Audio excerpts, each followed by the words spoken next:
Green Team Academy Podcast, episode 65. In this episode, you're going to be hearing about People and Pollinators Action Network and our tour to the University of Denver's Community Garden.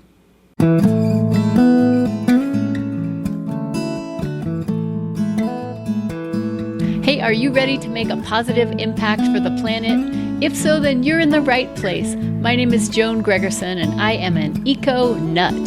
Thanks for joining me today, and don't forget to head over to the greenteamacademy.com website to pick up plenty of other resources to help you on your way. And with that, let's get started.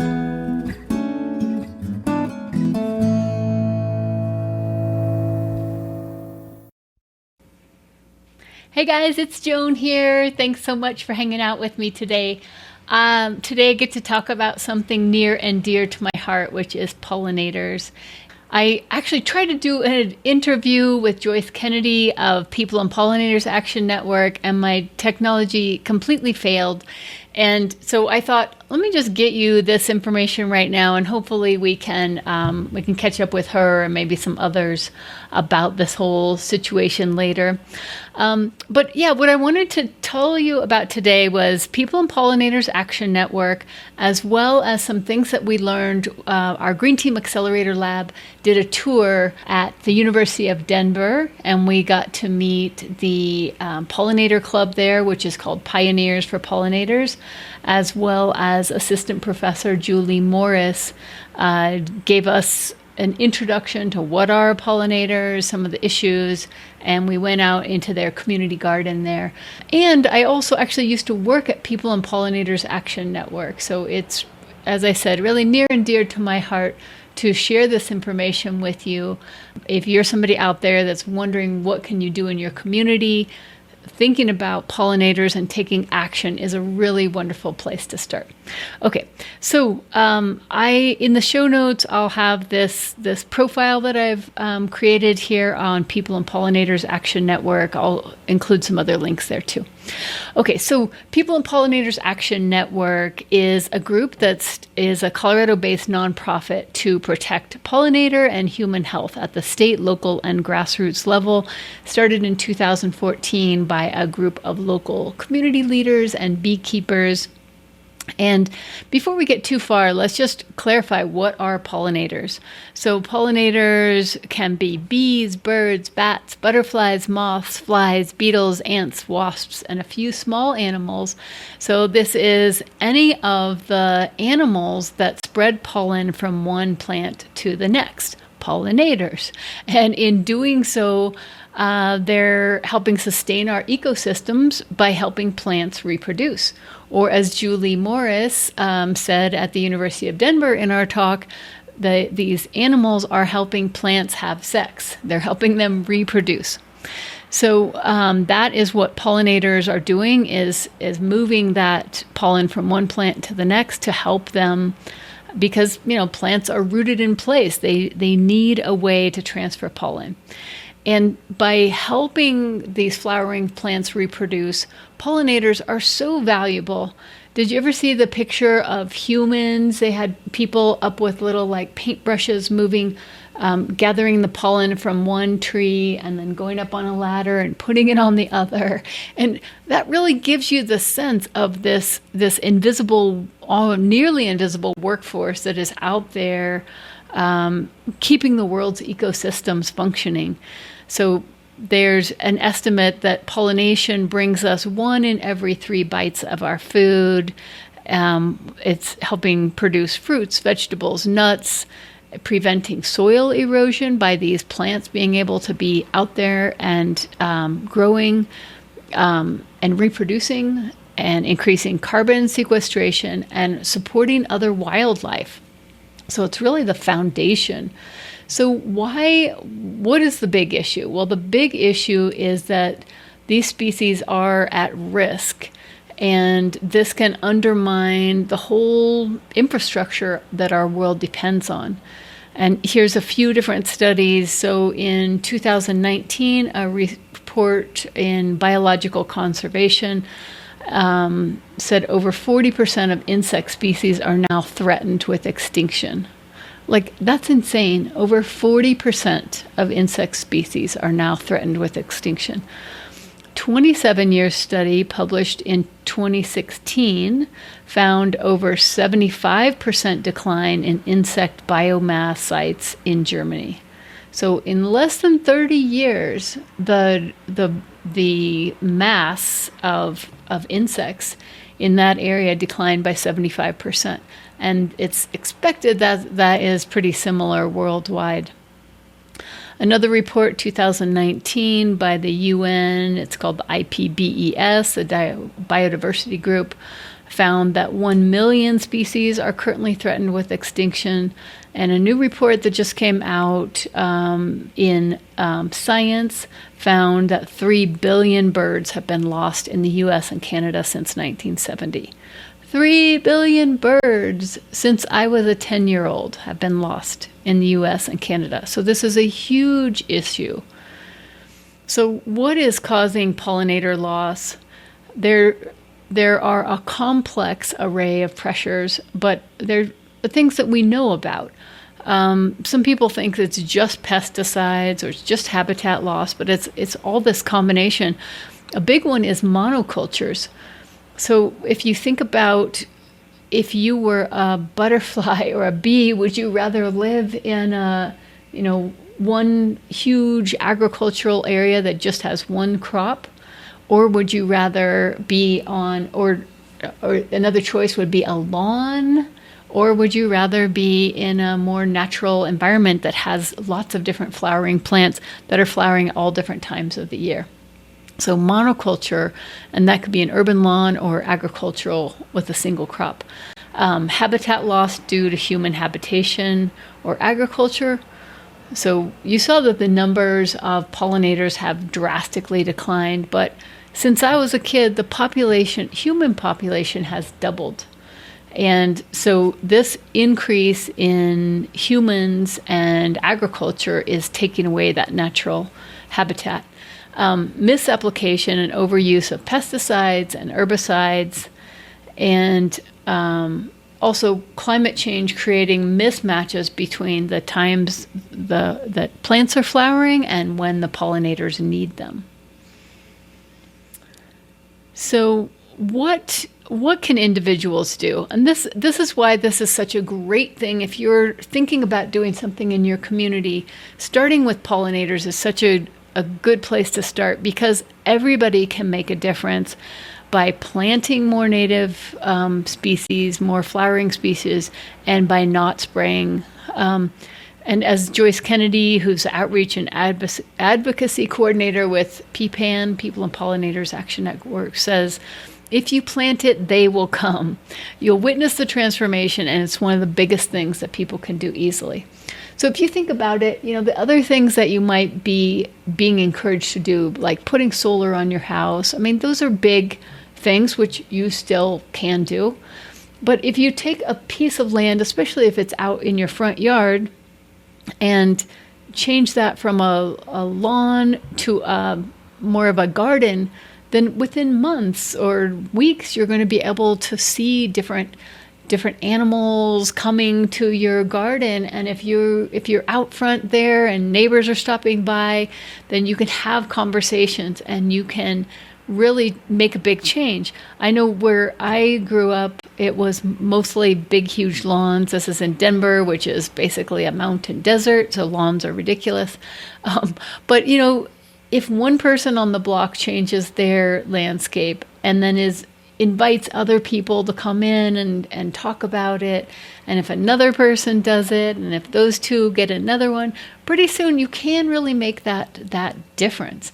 And so some of the simple steps that you can do is plant flowers that bloom in your yard throughout the growing season. So a lot of the showier flowers will bloom in the middle of summer. So make sure that you're asking about, when you're choosing your plants, some that are blooming early spring as well as into late fall. Eliminate the use of herbicides, pesticides, and synthetic fertilizers. I did a great interview, heard from the great community garden of St. Ignatius Loyola. That was another podcast episode of their garden. And they talked about, Paul Gibson there is a master gardener, and he talked about all the things that they do to grow things organically and sustainably.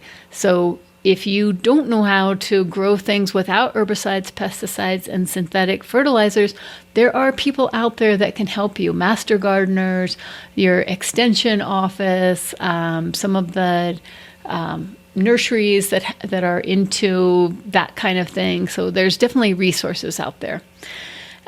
Replace turf with a variety of native plants. Talk to your neighbors, schools, businesses, city, parks, and councils about better policies.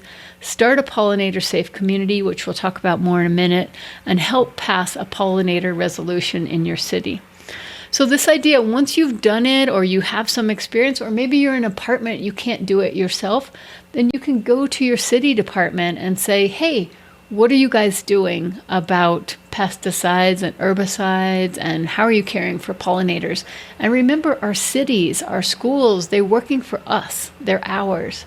So if we don't take the time to express what we know about the science, what we care about, then they're not necessarily going to do it. So it's our responsibility to take that extra step.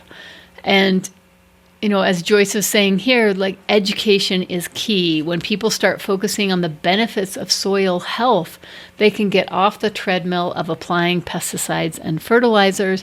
There's also a need to raise awareness about the value of insects. Instead of thinking of them as pests, the majority of insects are actually beneficial. They are working to protect our ecosystems. Everything is connected.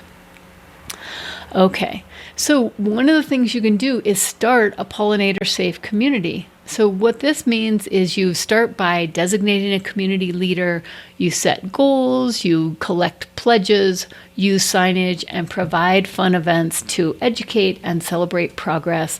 You can check out PPAN's Creating a Pollinator-Safe Community by clicking on that there. Okay, so now I want to tell you a little bit about what all PPAN is doing. And as I said, it's a Colorado-based organization. But, if you don't have one in your area, maybe you should start one. And if you're... So here are some of the highlights of what PPAN has been doing. So they really focus on pollinator education and outreach. They've helped pass pollinator resolutions in the cities of Boulder, Lafayette, and Denver, as well as Boulder County.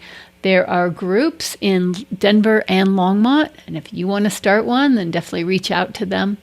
They're a co-sponsor of the annual Colorado Pollinator Summit. This is a really cool thing to start in your area or participate in the Colorado one. Every year, hundreds of people get together and they share their research and all their different expertise and help identify issues and collaborate on solutions. They have also passed the Colorado Pollinator Highway Resolution. And, what people have found kind of again and again is that if you lead with the issue of pesticides, then it's a very volatile discussion and you tend to not get very far.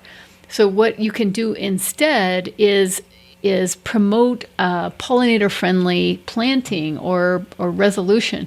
And so that's what they did with the Colorado Pollinator Highway Resolution, and also were a co-sponsor of the first pilot planting, and they're continuing to work with the Colorado Department of Transportation. Another thing that they found in doing this work and working with the state of Colorado is that the Department of Natural Resources, there was really nobody in the state that had a policy to protect pollinators. And so by identifying that gap, they were able to work with the Colorado Department of Natural Resources to write a pollinator policy. They're working in a couple different cities, in Longmont and Inglewood, to pilot organic pollinator-friendly landscaping. They manage the Pollinator Safe Communities project.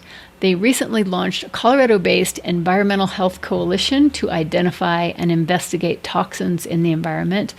And they partner with groups like the University of Denver's Pioneer for Pollinators Club. So I want to say a little bit more about that.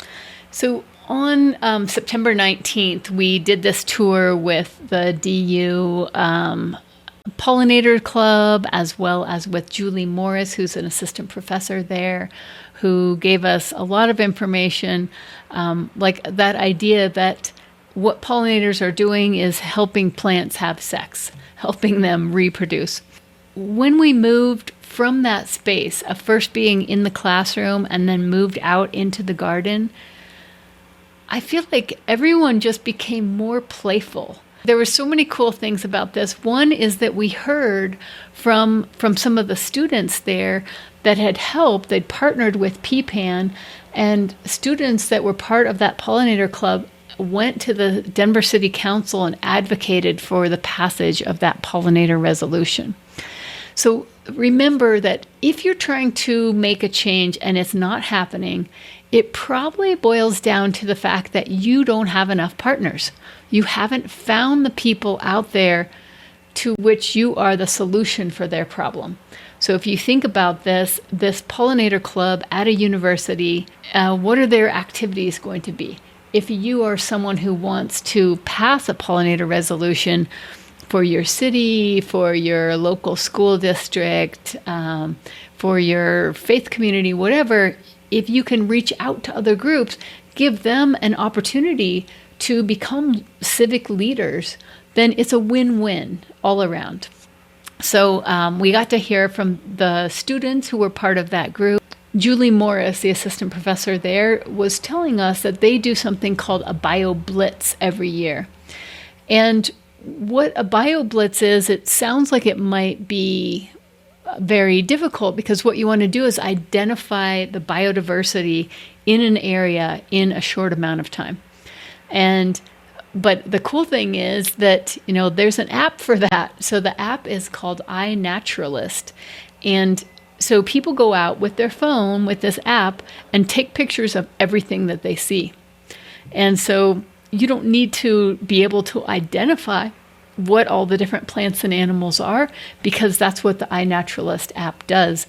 It uses the location that you're in, and then real naturalists who already know what types of things you might be finding in that area, and then they're able to help you identify so like if you took a picture of this and you didn't know what this butterfly is, or these flowers, these plants, then somebody through iNaturalist would be able to do that.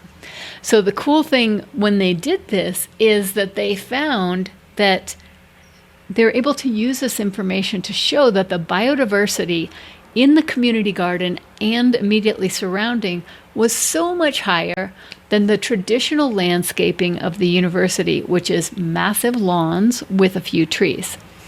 So why is that important? That's important because the mission of the university includes experiential learning with biodiversity and sustainability.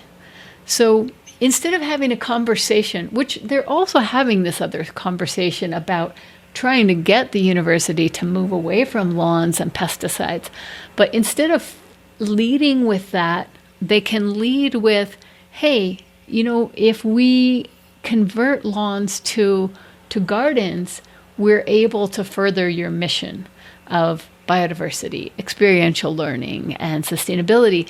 And so by doing that, and also by using less water and providing volunteers to help maintain it, by doing that, they've now been given another parcel of land that they can also convert into another garden. And so that's the message that keeps coming up again and again, is if you're worried about pesticides, then first bring in human health and biodiversity and pollinator health, and these other issues is just a much more palatable way and more effective way to get to that result that you want. Okay. All right. So yeah, that was just such a fun day to be out there. And we were looking, and what we're trying to get at when you read these reports from the UN that says, and other organizations out there that say, we need a massive transformation of how we grow food, how we distribute food, our economies, all these things is massive paradigm shift, that we need a value shift. And it can seem overwhelming. So the really cool thing about starting with pollinators is you're asking people to plant flowers, right? That's not the hardest thing in the world to do. So, and by doing that, they're going to experience these deeper things that we want people to understand, and that you can understand too, is the importance of ecology and the interconnectedness of ecosystems, and the risks of using pesticides and herbicides, and the risks of habitat loss and monoculture and climate change. So I'm so thankful for you tuning in today, for taking time to think about pollinators. Definitely reach out, and we'd love to hear how it's going in your community.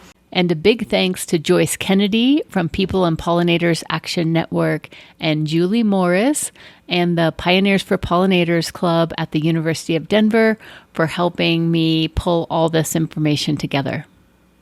And remember, everybody, the time for action is now, because there is no Planet B. See you soon.